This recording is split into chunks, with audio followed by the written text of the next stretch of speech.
Welcome to the Turnpike Sports Spotlight. Dave Weishottle with you. I'm always excited to talk to our next guest because when I want to find out the next big issue in the gaming world or the next cutting-edge technology, this is the guy I want to talk to. Stephen Crystal is a returning guest and is the founder and CEO of SCCG Management, who just released an incredible primer on sports betting. And we're going to hear all about it because Stephen, who just got back from the SIGMA Europe Conference in Malta, is on the line with us right now. Stephen, welcome back to the show. Great to be here, Dave. As I said, SCCG Management just released an amazing publication on sports betting called Primer on Sports Betting. But first, like I said, you just got back from the SIGMA Europe Conference in Malta. And for people who aren't involved in the gambling profession, Malta is one of the most important gaming hubs in the world. And the conference you just went to is an incredibly important one. And I think you've been going there for like 10 years. And I want to get a little bit of a recap from you on what occurred just recently at the conference.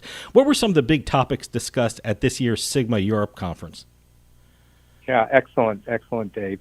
Look, for those of us in the gambling industry, we often feel bombarded with the number of conferences and trade shows. I think there are over 30 that could occupy our time throughout the year, whether they be in the U.S. or outside of the U.S., and there are several conference organizers. SIGMA was the first conference, other than ICE in London, that I started going to approximately 10 years ago. This was my 10th anniversary.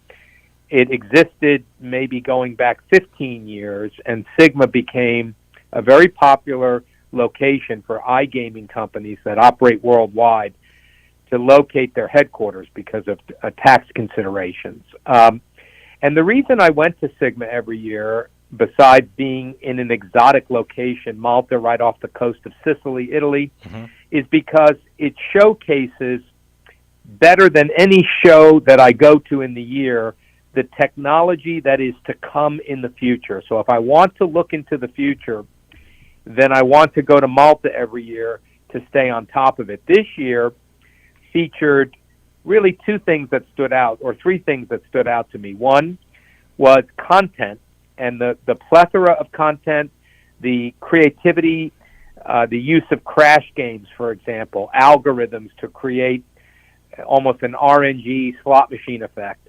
The payment providers and the use of crypto gateways. I mean, it's inevitable. I know we've had some ups and downs with crypto exchanges, but one day it will be established even in the U.S., and it's always good to see the technologies that exist to convert fiat to crypto and crypto to fiat and to account for these very sophisticated transactions.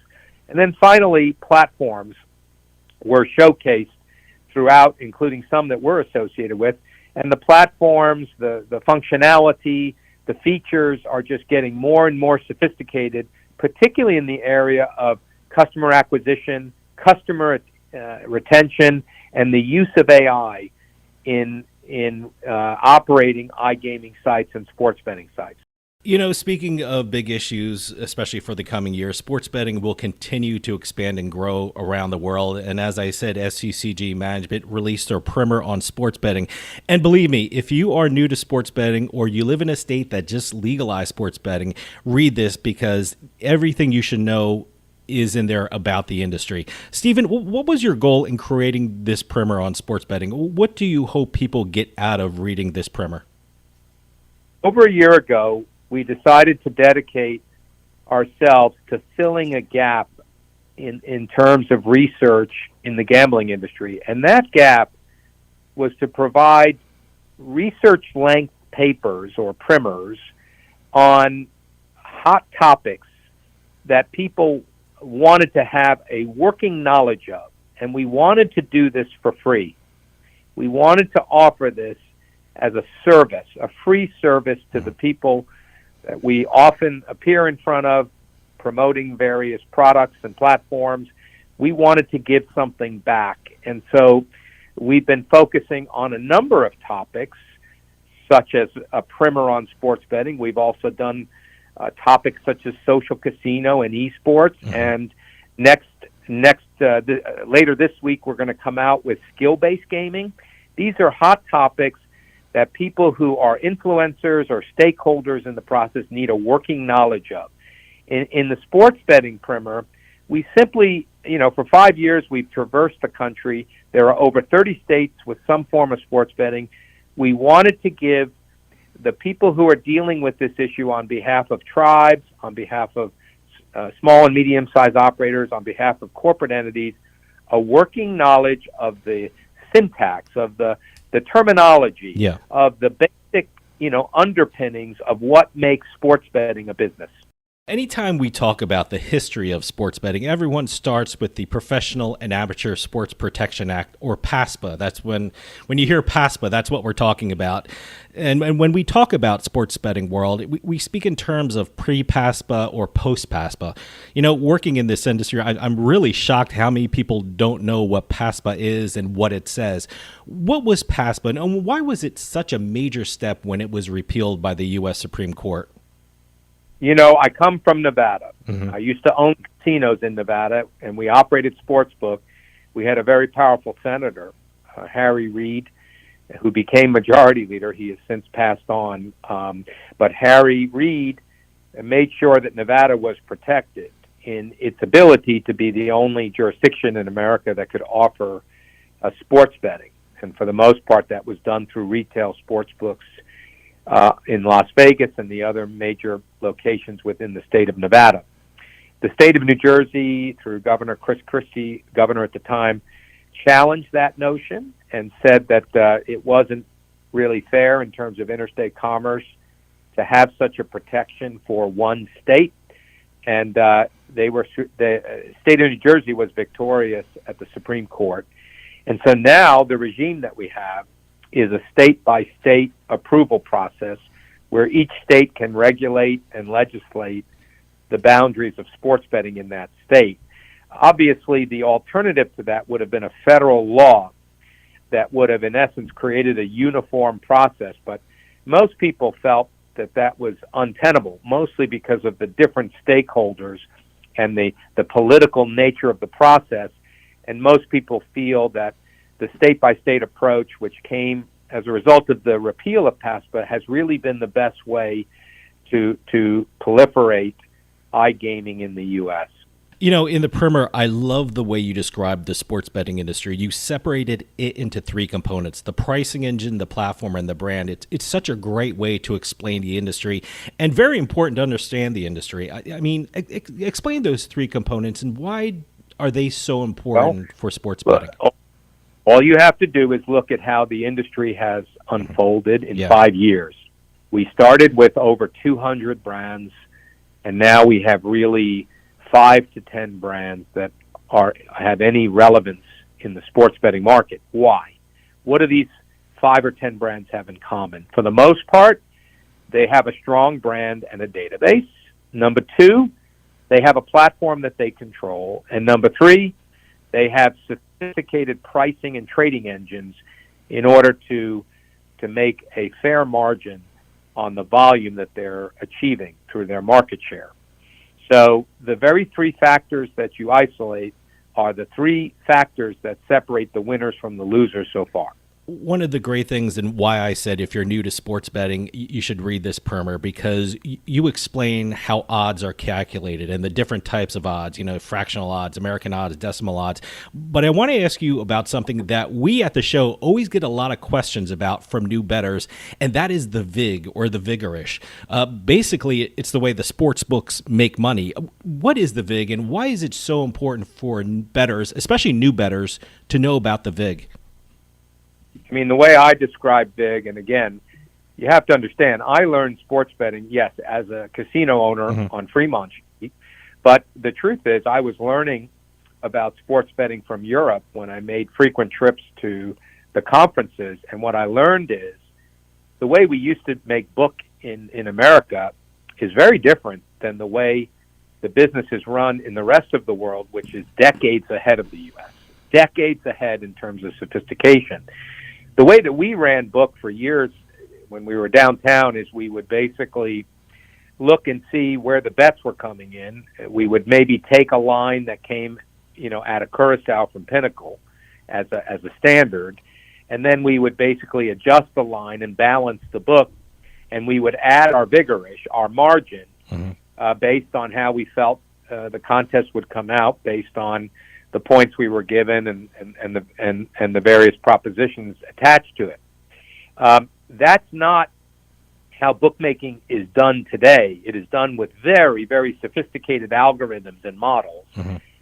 Pricing, it's just like we say that the casino always wins. The sports book always wins over the long term. And they do so by having superior knowledge in terms of math models. And it's becoming a very mathematical process. So what we used to think of as a VIG, which was that old school notion of balancing the book and then taking a view so as to make a margin, we now replace that with just the understanding that superior math models and superior data over a long period of time gives sports books a margin over the bettor. And this is really the big difference between what we used to consider a VIG and what it exists today. In the primer, you raised a great issue and an important issue that a lot of professional bettors have told me about. And, I know that's a big subject, and that is the subject of limits. I mean, certainly not all sports books limit professional bettors, or sharps as they're called, but some books do limit bettors. What should new sports bettors know about limits? Look, I think there's different philosophies, okay? If you're a DraftKings or a FanDuel, and you make your money based on volume, getting a margin off of an ever-increasing volume, handle, market share, then you're not really interested in taking sharp action or big bets. I mean, let's face it, most big bets are sharp bets because it means that the bettor feels confident in their models, in their arithmetic, and they feel like they have an edge over the book, or they're arbitraging between different books and different offerings. And so the big players don't have to take that action. Now, there are players, let's say like Circa, which has made a business on taking sharp action, okay? Their philosophy is they would rather take a smaller margin on a larger bet and take the bet because they feel like they're going to be able to stay ahead by enough in order to be able to take that action. So they've built a business. It's kind of like what we used to say, in the casino business. If you're grinding out casino business from mom and pop, you don't want to then become a high roller place. You need to have enough high roller action in order to manage that risk. If you're a casino, it's the same concept in terms of sportsbook. If your focus is volume and mass market, then you're going to take one type of action. And if your focus is sharp action, then you'll take that approach and manage the risk accordingly. You'll take a smaller percentage on larger bets.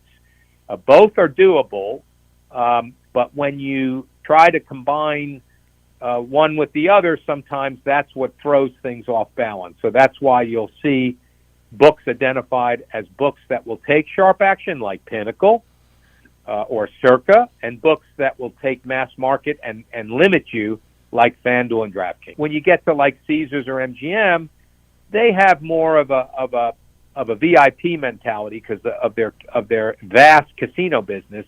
They have segmentation, so they probably do a better job of accommodating mass market and accommodating high roller. I'm glad you raised that point because, someone who's new to sports betting, one of the things that a lot of people tell them is it's important to shop around. Not all the books have the same lines on the same event. How important is that aspect for new bettors? Because I think it's so important in order to maximize your profits from sports betting.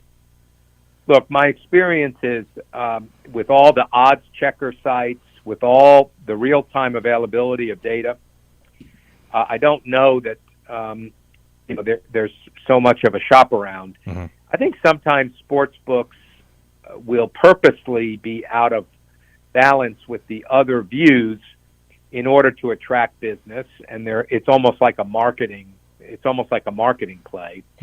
I think sometimes they make mistakes, and sometimes there are mistakes in the platforms.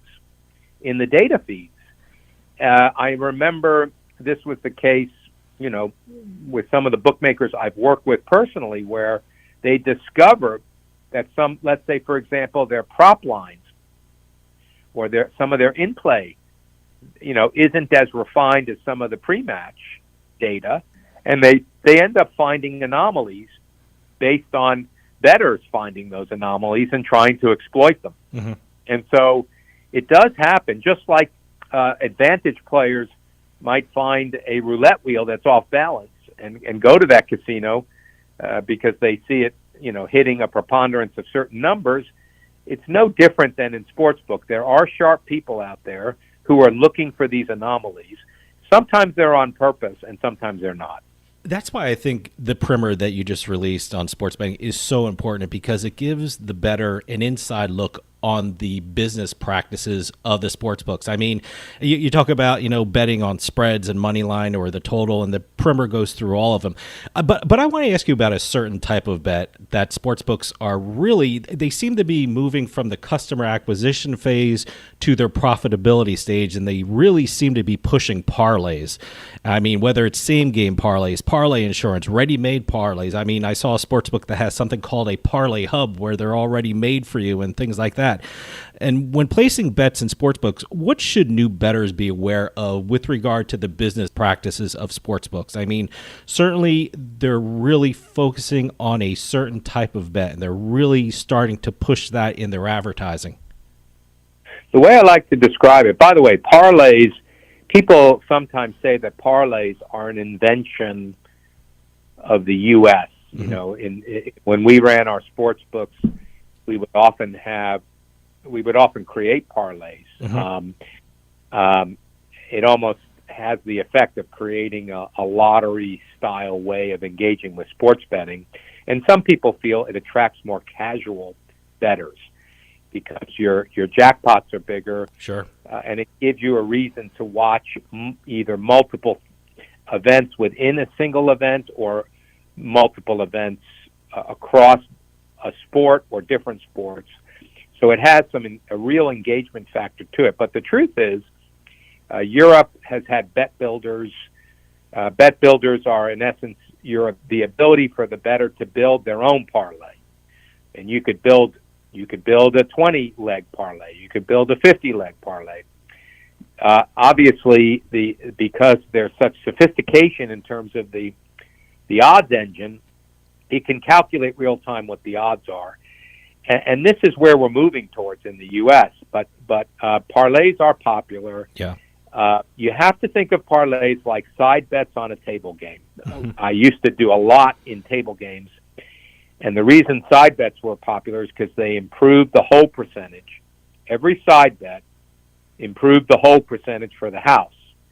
Some people called them sucker bets. Why? Because they were very alluring. They were very attractive. They were exciting.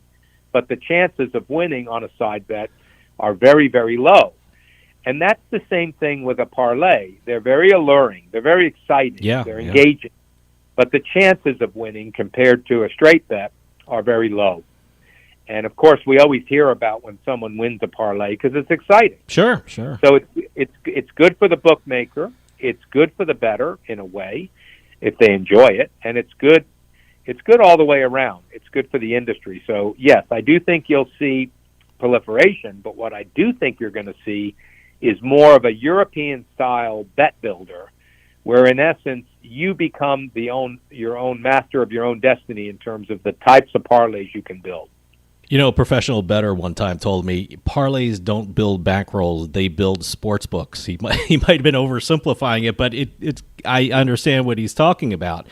And one thing, like I said, we're all seeing that in the media. And the one thing I'm starting to see with regard to sports betting and also iGaming, living here in New Jersey, is the amount of media involvement in the gaming industry. I mean, here in New Jersey, not only media programs regarding sports betting, but also online casinos. I know DraftKings has an online casino report on television over here, which is basically an infomercial. And recently, ESPN launched ESPN Bet.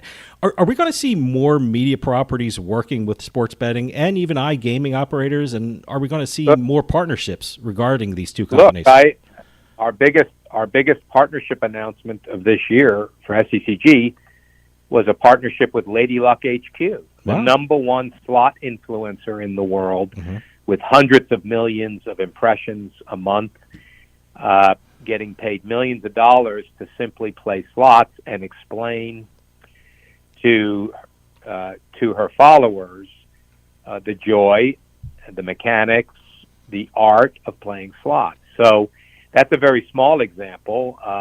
We're going to create a worldwide social casino around that brand. So it's not only the marrying of operators with brands like ESPN Bet. It's not only programming like what existed with Barstool Media and others. It's also influencers that are crossing over or are based in the gaming industry to promote the cross-sell between sports and casino.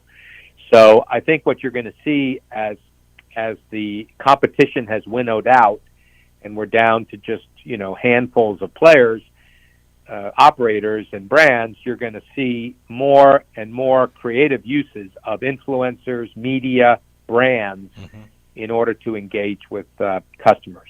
One of the great things I've been seeing over the last couple of years is that the sports betting industry is really going to great lengths to protect it and help its clientele, whether it be having procedures in place to protect integrity of the event that is being bet on, or providing information to customers who may have a problem with gambling and really making those services known to the public. I mean, you've seen it all over the last couple of years. Have you seen more and more of a concerted effort from sports betting operators and really all gaming operators on focusing on protecting their clientele and really serving their clientele? Look, unlike Europe takes a very protectionist view. The government is big brother or big sister, and the government is going to make sure that individuals don't hurt themselves. This is the view not only in Europe, but places like Asia, places like Australia. In the U.S., we have a much more, entrepreneurial spirit, and the operators are more prone to self-regulation. They don't want to wait for regulators to come up with onerous regulations. They want to be proactive. And the brick-and-mortar casino industry has a long history, particularly Native American tribes, of being very responsible with their customers to weed out customers that shouldn't be gambling, that have a problem. It's only 1% to 2%, so, you don't want to oversolve for the problem, which is what seems to happen in Europe, where you have to, in essence, prove your ability to place a $50 bet, which seems kind of silly and onerous. In the U.S., we presume that operators will be responsible, and they are deploying lots of tools besides just advertising to make sure customers are engaging with iGaming and sports betting responsibly. It's not perfect. We often see ads that maybe go too far. We often feel maybe they're not doing enough to really prohibit bad activity when they give away $1,000, $2,000, $5,000 pre-rolls. So, you could argue sometimes companies talk out of both sides of their mouth, but by and large, we have a history, we have a culture in the U.S. of self-regulation, of looking out for it's good business to have customers that are partaking in your product because they have the ability to do so responsibly. And so we don't always need to wait for regulators to slap our wrist. What do you see as the future of sports betting? I know operators are always coming out with new products. I know DraftKings just came out with progressive parlays where you can add to your parlay as the event is happening. I mean, sportsbook operators always tell me they want to have customization of their products to their customers. I mean, I've even talked to a software company that is putting software in mobile sports betting platforms, which allows a platform to detect which game the bettor has on their TV at the time and generate bets on that event that the customer may want to put their money on. But where do you see the sports betting industry headed in the future? For the most part, you have to start with the premise where, we started out decades behind the rest of the world. In the last 5 years, we've had hundreds winnow down to handfuls. Most of the most successful companies control their own platform, so now it's easy for them to innovate. my view is that the U.S. will soon become a worldwide leader in innovation, even though it started decades behind, because it's the nature of the U.S. to lead. So I think the types of innovation you're seeing, as you mentioned with DraftKings and others, is just the tip of the iceberg. Mm-hmm. And we're going to see a lot more activity, and we're going to see features that soon will be added that other markets will now copy from, whereas, we're copying from what has worked in other markets up to now. So I think you're going to see that switch over. I also think you're going to see more brands come in. You're going to see Indian tribes become more autonomous in their operations. So I think what seems like a very concentrated field is going to be diversified again. That will be the next wave. And I think you'll continue to see that wave. If you look at other markets, like in the UK, the companies that led the market in the beginning are not the same companies that lead it today. Someone like a Bet365 has the resources. They could become a major player as they have in other markets. So I just think you have to look at the long haul and realize that this is a very dynamic market. Now, SCCG Management is doing incredible work in the gaming industry, and you guys really seem to be working on something really interesting and really important for the industry. What can we be looking forward to from SCCG Management in the near future? I know you have a primer on skill-based gaming, which I cannot wait for, because as someone working in the industry, these primers are information gold mines, and I love it every time you guys come out with one. So what do you have coming up? Look, in terms of the primer on skill-based gaming, it's an area, everything from skills.com to fantasy sports to poker. We're going to see an evolution moving, past RNG-based games to skill-based peer-to-peer competition. It's inevitable. It's happening. It needs to be regulated. And so that is something we're keeping an eye on. In terms of SCCG and our plans for next year, we're going to continue to expand in our sports betting and iGaming offerings, both content and platforms. We're going to add dozens and dozens of new partners and clients to that ecosystem. We're going to focus in Brazil, where we have a growing presence, and we're launching a new MMA organization there that is tied to technology that democratizes the relationship between fans and fighters. It's going to be a first of its kind in the world, and it's going to launch this March, so keep eyes out for that. We're going to be doing work in India, which is another emerging market that is moving towards regulation. And we're going to, of course, focus on our launch of our Lady Luck HQ social casino worldwide and games worldwide.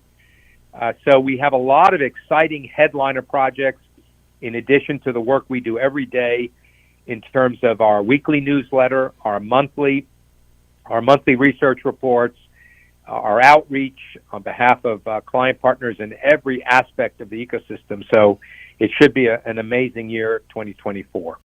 Stephen, we're running out of time, but the primer on sports betting from SCCG Research is just incredible. Where can people download it, and give out the website for SCCG Management so people can find out all about the great things SCCG Management is doing in the gaming industry? Sure. It's www.sccgmanagement.com. And you can get access to our weekly newsletter, sign up for it. You can get access to the monthly reports, including the past reports. And you can also get access to our over 150 client partners from around the globe doing innovative things throughout iGaming and sports betting. Stephen Crystal, CEO and founder of SCCG Management, who just put out the incredible report entitled Primer on Sports Betting. Thanks for coming on and talking about it. As the sports betting industry grows and more states legalize sports betting, the industry is only going to expand with more people starting to bet on sports. Stephen, as always, thanks for coming on. I can't wait to talk to you again, because you guys always have great and amazing projects you're working on. Thanks for your time today. Thank you, Dave. You're the best. Thanks, and I look forward to coming back. All right. That'll do it for us this week. We'll see you next time on the Turnpike.